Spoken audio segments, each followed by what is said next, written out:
ஆண்டு விழாவை கொண்டாடி கொண்டிருக்கும் மக்கள்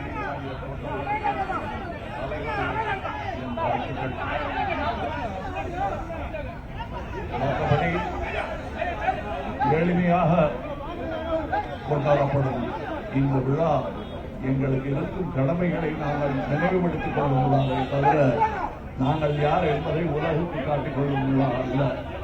அதனால்தான் இவ்வளவு எளிமையாக நாங்கள் செய்து கொண்டிருக்கிறோம். சாலையோர அரசியல் அதுக்கு கிண்டல் பண்ணுவாங்க. இது அந்த அரசியல் தான், அதில் எந்த கிடையாது. சாலையோரத்தில் நின்று கொண்டு மக்களுடன் பேசுவதில் இருக்கும் ஒரு பெருமை வேறு எதிலும் கிடையாது. நன்றி. நல்ல செய்தி கூட்டணி குறித்த அறிவிப்பு எப்போ? அது நல்ல செய்தி உடனே வந்துடாது. கெட்ட செய்தி தந்தியில் வரும், நல்ல செய்தி லெட்டர்ல தான் வரும். வந்த உடனே வந்துட்டு அதை பேசிட்டு இருக்காங்க. ஆனா அது வந்த உடனே, அது நிகழ்ந்த உடனே உங்ககிட்ட சொல்லாம தப்பிக்கவே முடியாது. சொல்லித்தான் நாங்கள் சொல்ல வேண்டியது என் கடமை. முழு நேர அரசியல்வாதியா தம்பி விஜய் சினிமா ஹிட் பண்ணிட்டு முழு நேர அரசியல்வாதியா வரப்போறேன்னு அது அவர் இஷ்டம். அவர் செய்யற சினிமா அவர் பாணி, நான் செய்யும் விஷயம் என் பாணி. இவருக்கு கவிஞர் சேகன் ஒரு மாதிரி பாட்டு எழுதுவாரு, நான் ஒரு பாட்டு எழுதுவேன், வைரமுத்து ஒரு மாதிரி பாட்டு எழுதுவாரு.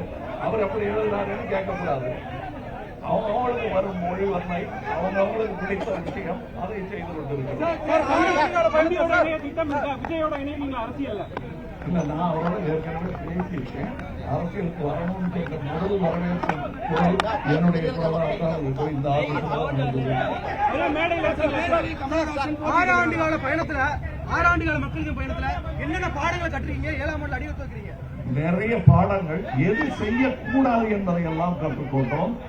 எது செய்ய வேண்டிய அவசியம், எதை யாரும் செய்யாமல் மறந்து விட்டார்கள் என்பதையும் கற்றுக்கொண்டோம். எது எதெல்லாம் நியாயமில்லாத விஷயங்கள் தொடர்ந்து 70 வருடமாக நடந்திருக்கிறது என்பதையும் கற்றுக்கொண்டோம். எண்ணிக்கை எவ்வளவு இருக்கு? எந்தெந்த அடிப்படையில் கட்சி வளர்ச்சி அடைஞ்சிருக்கு? சார், 6 ஆண்டுகளாக இந்த கட்சி ஆரம்பிச்சு எந்தெந்த அடிப்படையில் கட்சி வளர்ந்திருக்கு? முன்ன இருந்த விட இப்ப எவ்வளவு தொண்டர்கள் இருக்காங்க? இல்ல, கட்சியின் வளர்ச்ி இப்ப நான் சொன்னேன் தெரியுமா, கோயம்புத்தூர்ல தோத்துட்டீங்களே அப்படிங்கும் போது அந்த எண்ணிக்கை நீங்க கொடுக்கிற கணக்கு, நான் பார்த்த கணக்கெல்லாம் பார்க்கும்போது 1728 ஏதோ ஒரு எண்ணிக்கை வருதுங்க. அது அல்ல தோல்வியின் எண்ணிக்கை. 90,000 people ஓட்டே போடல.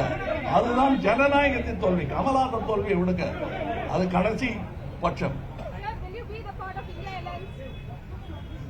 I have already told that this is the time when you have to blur party politics and think about the nation. Anybody who thinks selflessly about the nation, my Makkal Needhi Mayyam will be part of it.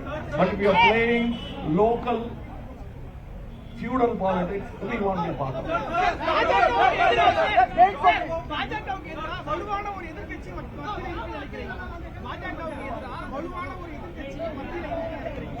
India கூட்டணியில ஒரு 2 பேர் வெளியில வந்திருக்காங்க.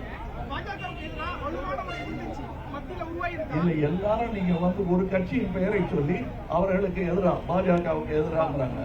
மக்களுக்கு எதிராக நடந்து கொண்டிருக்கும் விஷயங்களுக்கெல்லாம் குரல் கொடுக்க வேண்டிய நீங்கள் அது ஒரு கட்சி தான் பண்ண முடியுமா? அது எல்லா கட்சியும் சேர்ந்து அதான் மக்களுக்கு இவ்வளவு விரோதமான செயல்கள் செய்ய முடியும். No, you cannot take anything directly. I will tell you directly.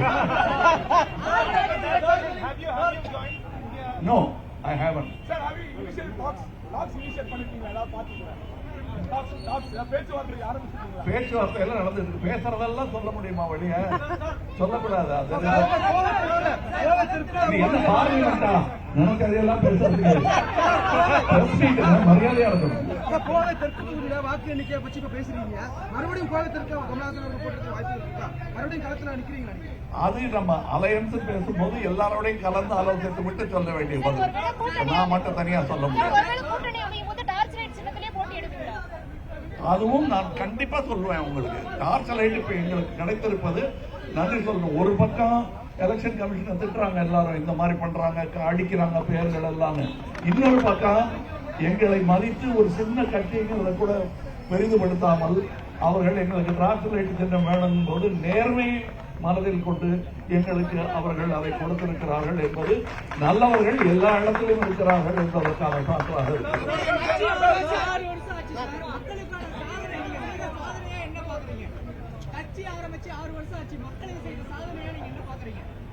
இன்னும் நாங்க பாண்டில் கையெழுத்து போட்டு வாங்கல எதுவும். அது முதல் சாதனை, கடைசி சாதனையும் அதுதான், உச்சகட்ட சாதனையும் அதுதான். எந்த பாண்டிலையும் நாங்க கையெழுத்து போட்டு யார்கிட்டையும். ஆனா அது உங்களுக்கு யாரு கொடுப்பாங்கன்னா கொடுக்கறதுக்கு ஆள் இருக்காங்க. அடுத்த படம் பண்ணி கொடுக்குறேன்னா பாண்டில் கையெழுத்து போட்டுருவாங்க. கான்ட்ராக்ட்ல கையெழுத்து போடுறவங்க ஒரு 10 கோடி ரூபாய் கொடுக்க மாட்டாங்களா? ஆனா வாங்கல. அங்கிருந்து ஆரம்பித்த பல சாதனைகள் இருக்கிறது. அதை இப்ப சொல்ல வேண்டியதில்லை, நேரம் வரும்போது. இல்ல இன்னொன்னு, நீங்க என்ன கேட்டு தெரிஞ்சுக்கிறத விட நீங்க எனக்கு சொல்லணும். கிராம சபைங்கிறத நான் கண்டுபிடிக்கல. அது ஏற்கனவே இருந்தது, காந்தியார் சொன்னது. ராஜீவ் அவர்கள் அதை வலியுறுத்தி கொண்டு வரணும்னு சொல்லி கொண்டு வந்தது. 25 வருஷம் தூசி படித்து இருந்த விஷயத்தை தூசி தட்டி கொண்டு மக்களுக்கு எடுத்து முன்வைத்தது மக்கள் நீதி மையம் தான்.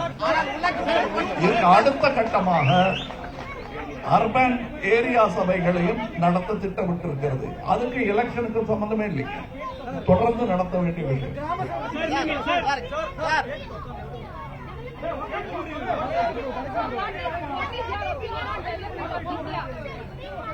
It can be faster. I've been watching other nations who have been behind by 30 years as compared to India. But we are moving slowly because we are full of hyperbole and very little action. நான் ஏற்கனவே ஒரு 1.5 மணி நேரம் வீடியோவில் சொல்லியிருக்கேன். அதை திருப்பி இங்க சொல்லணுமா? நன்றி.